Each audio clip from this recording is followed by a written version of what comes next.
नमस्कार दोस्तों, फिर एक बार स्वागत करते हैं आपका विदर्भ सम्राट न्यूज़ चैनल में। फिर एक बार नए मुद्दे को लेकर हम आपके सामने उपस्थित हुए हैं।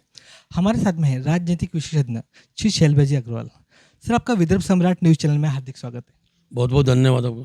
सर, सर्वप्रथम आपको बहुत बधाई हो जो आपको विदर्भ आइडल का जो पुरस्कार मिला है इसके लिए। धन्यवाद। सर, क्या कहेंगे, कैसा रहा अनुभव? मान सम्मान मिलना, सत्कार होना गर्व की बात होती है। आदमी सबसे पहले पेट भरने के लिए जीता है, उसके बाद मान सम्मान के लिए जीता है। नागपुर में 50 नेताओं के समक्ष, 50 पत्रकारों के समक्ष और करीब 300 साढ़े 300 गणमान्य नागरिकों के समक्ष स्वागत होना एक गर्व की बात है। बहुत अच्छा लगा। बहुत ऐसा स्वागत जो है हर आदमी जो भी काम करे उसका होना चाहिए। काम करने वाला का स्वागत होता है, सत्कार होता है। तो मैं सभी से उम्मीद करता हूँ लोगों से कि ऐसे काम करें कि तुम्हारे भी सत्कार हो और उस आनंद की अनुभूति लेवें सभी लोग।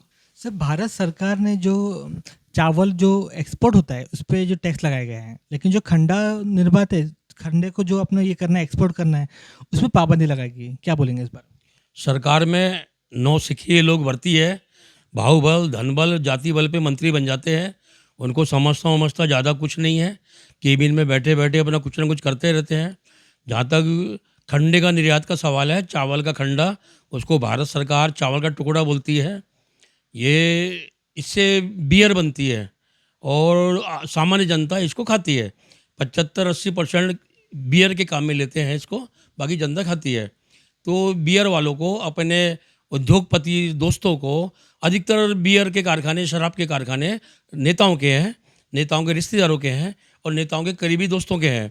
उनको लाभ पहुंचाने के लिए सरकार ने खंडे के निर्यात में पाबंदी लगाया है ताकि खंडा उनको सस्ता मिले और उनका उनका घर भरे, उद्योगपतियों का, उनके दोस्तों का, रिश्तेदारों का। तो और जनता को परेशान हो जाएगी। एक तरफ सरकार बोलती है किसान जिंदा रहना चाहिए। जब किसान जिंदा कैसे रहेगा जब खंडा इतना माल होता है, चावल खंडा विदेश जाता है, वो जब जाएगा नहीं तो यहाँ भाव जम के गिरेंगे तो किसानों को नुकसान होगा, लेकिन उद्योगपति को घर भरेगा। सरकार को ऐसा नहीं करना चाहिए। दूसरा, जो अरवा चावल होता है उसके निकासी पे, जो निर्यात पे 20% टैक्स लगाया है गवर्नमेंट ने। यानी जैसे 4,000 का चावल होता है तो 4,000 के चावल पे 800 रुपया सरकार को दे दो। अरे साले, ये डाकाखोरी है कि क्या? ये व्यापारी को साले तुम चोर बोलते हो, वो खुद डाका डाल रहे हो। 4,000 के चावल पे तुमको 800 रुपया होना, वसूली रंगदारी टैक्स होना, ये कहाँ का ये न्याय है? विपक्ष भी सोया हुआ है, क्योंकि विपक्ष की भी दारू फैक्ट्री है और सरकार की भी है, सरकारी नेताओं की भी है, सत्ता पक्ष वालों की भी है। तो ये सब नहीं होना चाहिए। सरकार को ये निर्णय वापस लेना चाहिए। मध्यम वर्गीय को जिंदा रहना चाहिए और जो व्यापारी है उनको जिंदा रखना चाहिए। और ये होने वाला है जब उनका घर भर जाएगा, उसके बाद ये उद्योगपतियों को बोलेंगे जो तुम्हारे ये एक्सपोर्ट करते हैं, उनको बोलेंगे भाई हमको इतना करोड़ों रुपया चंदा दो तो हम तुम्हारा निकासी चालू कर देंगे। ऐसे होने वाला है। सरकार कुल मिला के डाका डाल रही है लोगों के जेब में। ये सब बंद होना चाहिए। सर, साइरस मिस्त्री इनकी दुर्घटना के बाद जो पिछली वाली सीट में भी जो सीट बेल्ट लगाना अनिवार्य किया गया है, क्या बोलेंगे? सबक मिला है कि क्या बोलेंगे? एक उद्योगपति मर गया तो तुम क्या पूरे देश की जनता को मार डालोगे क्या? और जिसकी आई है वो जाएगा। साइरस मिस्त्री दुर्घटना में मर गया। हमको सुनने में आया 135 किलोमीटर की रफ्तार से उनकी गाड़ी चल रही थी और कोई उनकी सहयोगी महिला चला रही थी। तो तुम पूरे देश के लोगों को मार डालोगे। पीछे में बोले बेल्ट बांधो, कार के पीछे में 2-3 जन बैठ सकते हैं। छोटी गाड़ी में 3 जन का रहता है आरटीओ परमिट, बड़ी गाड़ी में पीछे में 6 का रहता है, 3+3। तो 2 आदमी बेल्ट बांध सकते हैं। तीसरा कैसे बांधेगा बीच में बैठने वाला? और आदमी घूमने जाएगा कि अपना पेट बांध के जाएगा? घूमने के उद्देश्य से जाएगा ना। लोगों की स्वतंत्रता पे तुम क्यों हनन कर रहे हो? क्यों लोगों को जिंदा मार रहे हो? ये सब बकवास बात है। ऐसा नहीं होना चाहिए। इससे क्या है, ट्रैफिक जो पुलिस है वो अपना घर भरेगी, गाड़ियों रोकोगे। अरे भैया बेल्ट नहीं बांधा है बीच वाले ने, दो 1,000 रुपया। आदमी बोलेगा ले यार 500 ले ले, नहीं बोले 700 दे दो, 800 दे दो। ऐसा दिन भर जेब भरेंगे पुलिस वालों की। वो पैसा गृह मंत्रालय को पहुंचेगा, उसमें से हिस्सा। तो ऐसे ही पहले यूपी की सरकार थी महाराष्ट्र में, इन्होंने हेलमेट कंपनियों के हेलमेट बेचने के लिए एक सख्त कानून ला दिया कि हेलमेट पहनना अनिवार्य है, नहीं तो इतना रुपया जुर्माना लगेगा। हेलमेट की कीमत से ज़्यादा इन्होंने जुर्माना रख दिया। हर आदमी हेलमेट खरीद रहा था, इनके करोड़ों रुपए के हेलमेट बिक गए, उसमें सरकार का भी मुनाफा रहा होगा। और उसके बाद में सब हेलमेट बिक गए, उसके बाद में कानून ढीला हो गया। हेलमेट पहन के गाड़ी आदमी कैसे चलाएगा, बाइक कैसे चलाएगा? हेलमेट, जैसे सब्जी मंडी जाना है उसको तो हेलमेट कहाँ रखेगा बाइक वाला आदमी? दूसरा, हेलमेट पहन के आदमी साइड ग्लास में देख नहीं पाता कि कौन आ रहा है पीछे से। दुर्घटनाएं बहुत बढ़ गई थी हेलमेट से, तो हेलमेट बंद हो गया है, सरकार ने अपना कमा लिया है। ऐसा सरकार एक व्यापार कर रही है और अपने ऐसी चैम्बर में बैठ के कुछ ना कुछ कानून बना देती है और जनता में त्राई त्राई होती है, उसके बाद सरकार कानून में ढीलापन छोड़ देती है। ऐसा नहीं होना चाहिए। बड़ी बड़ी महंगी जो कारें हैं उसमें भी एक सुरक्षा का प्रावधान दिया जाता है, एयर बैग दी जाती है, लेकिन साइरस मिस्त्री की जो दुर्घटना है उसमें समझ में आया कि उनकी जान नहीं बच पाई। तो आपको नहीं लगता जो बड़ी जो कारें बन रही है वो उनका भी एक कुछ होना चाहिए? कारों में एक तो सुरक्षा के साधन पूरे होने चाहिए और कार मजबूत होना चाहिए। आजकल 3 तप्पड़ की कार बनाते हैं, क्यों बनाते हैं? साले 10 लाख की कार बेचो, तुम्हें 6 लाख तो तुम डाका डाल लेते हो सरकार। एक्साइज ड्यूटी तो जीएसटी, तो कंपनी क्या बनाएगी? तो सरकार का काम है जीएसटी कम लेवे, एक्साइज कम लेवे, और कार की जो एक जांच कमेटी होना चाहिए, भैया ऐसी कार होना चाहिए, इतना इसको मोटी होना चाहिए चादर, सब सुविधा होना चाहिए, जब जाकर उसकी पासिंग करना चाहिए। लेकिन सब अंधेरी गर्दी चौपट राजा चल रहा है देश में, ऐसा नहीं चलना चाहिए। सर, राज्य सरकार वाहनों की खरीदी पर भारी भरकम टैक्स लगाती है, लेकिन आप देख सकते हैं कि आज के वक्त भी, आज के दौर में भी जो टोल टैक्स है वो बंद नहीं हुए। क्या बोलेंगे इस बारे में? राज्य सरकार और केंद्र सरकार मिलकर देश की जनता को लूट रही है। राज्य सरकार महाराष्ट्र का टैक्स लेती है, रोड टैक्स लेती है, और केंद्र सरकार टोल टैक्स लेती है। ये दोनों मिलके खरबों रुपया रोज कमाते हैं, और जब एक टैक्स लग गया तो दूसरा टैक्स नहीं होना चाहिए। जनता को बहुत परेशान कर रहे हैं।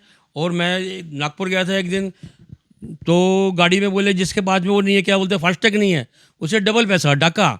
जैसे 200 रुपया लग रहा है टोल टैक्स का, जिसके पास फास्टैग नहीं लगा हुआ है, उसके फास्टैग में पैसा नहीं है, तो उसको 400 रुपया। और रोड टैक्स लगता है मनमानी। अभी मैंने, मेरी गाड़ी है, ट्रक मेरे पास में पुराना मॉडल है, उसके वन टाइम टैक्स पटाया मैंने, तो 68,000 रुपये लगे मेरे को अभी 4 दिन पहले। 68,000 रुपया एक ट्रक पे। और गाड़ियों में लेते हैं, मोटरसाइकिलों में लेते हैं, कारों में लेते हैं, कुल मिला के इतना लूटम व्यापार चल रही है कि बहुत ज़्यादा जनता जागरूक नहीं हो रही है, वो विपक्ष हो जाए। ऐसा लगता है कि विपक्ष की भी साठगांठ होंगी, कोई कभी, अभी तुम सत्ता में हो तो हमारा ध्यान रखो, और हम सत्ता में आएंगे तो हमारा ध्यान रखो। इस टाइप की राजनीति पक्ष विपक्ष की चल रही है। मुझे ऐसा लग रहा है कुल मिला के टोल टैक्स के नाम पे और टैक्स के नाम पे, रोड टैक्स के नाम पे जनता को लूटा जा रहा है, जनता को बर्बाद किया जा रहा है। हर आदमी परेशान है। लोगों को साइकिल चलाने पे मजबूर कर रहे हैं ये लोग कि भैया साइकिल चलाओ, या तुम रिक्शा चलाओ, तांगा चलाओ, इस पे मजबूर कर रहे हैं देश की जनता को। ऐसा नहीं होना चाहिए। ज़्यादा लूटपाट नहीं करना चाहिए। लूटपाट कम करो, खैरात कम बांटो। तुम खैरात बांटते हो और अपना घर भरते हो, अपना घर बंद करो। जितना तुमको लगता है उतना ही कमाओ, ज़्यादा मत कमाओ। एक कहावत है, साईं इतना दीजिए जामे कुटुंब समाए, मैं भी भूखा ना रहूं साधु न भूखा जाए। इतने इतने कमाओ। फिर क्या होता है, रेड पड़ती है, करोड़ों रुपये मिलता है, अरबों रुपये मिलता है। अरे आज तुम सत्ता में हो, कमा रहे हो, कल सत्ता में नहीं होगी, तुम्हारी रेड पड़ेगी, तुम अंदर जाओगे। ऐसा कर्म ही क्यों करते हो जो रेड पड़े और अंदर जाओ? मेरी विनती है नेताओं से कि टैक्स को कम करें और एक ही टैक्स लगाए, या तो टोल टैक्स लगाए या रोड टैक्स लगाए। दोनों टैक्स से जनता को नहीं लूटे, मेरी विनती है। पंतप्रधान मोदी जी बड़े बड़े सपने दिखाते, बुलेट ट्रेन के सपने दिखाए जाते हैं, लेकिन यहाँ पे जो पैसेंजर ट्रेन भी नियमित रूप से नहीं चल रही है। क्या बोलेंगे? यात्रियों को असुविधा हो रही है सर। ये सब नहीं होना चाहिए ना, ये आश्वासन नहीं देना चाहिए। अब मेरे जो नेता नितिन गडकरी इसलिए नाराज होते हैं कई बार सरकार से कि साले आश्वासन तुम क्यों देते हो। अब भारतीय जनता पार्टी ने 2-3 बार बोली आंदोलनों में, मैं भी सहभागी था आंदोलन के, हम विदर्भ बनाएंगे, हमको सत्ता दो। सत्ता दे दिए, 1995-96 में सत्ता दे दिए।